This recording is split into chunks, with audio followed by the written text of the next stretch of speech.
ओडिशारे एबे समस्त महिला माने चलाई परिबे एही भଳି कार। हाँ यह सत कारण ओडिशा सरकार महिला मानक पई एक नुआ योजना तैयारी करछि जहार नाम होउछि सुभद्रा योजना। एही योजनाटी आपनकु 100 दिन भितर उपलब्ध होई जिवो। यह होउछि मोदीर ग्यारंटी। तो केमिति कोन अप्लाई करा जिवो आसंत यह जानिबा।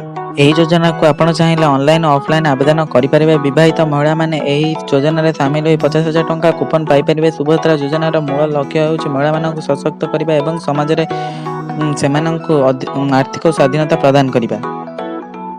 एही योजनाटी को आवेदन करबा पय आपनकु किछि डॉक्यूमेंट्स दबा पय पड़िबो जेपरि कि आधार कार्ड बैंक अकाउंट ठिकाना प्रमाण पत्र mobile number passport photo income certificate ration card आदि आवश्यक। जदि आपण एही योजना रे शामिल हेबाकु चाहुचंती तेबे ओडिशार बासिंदा होइतिबा निहाती आवश्यक। आउ हां केवल विवाहित महिला माने ही एही योजना रे शामिल होई परिबे। एही योजनाटी को आवेदन करबाकु जाउथबा महिला मानकर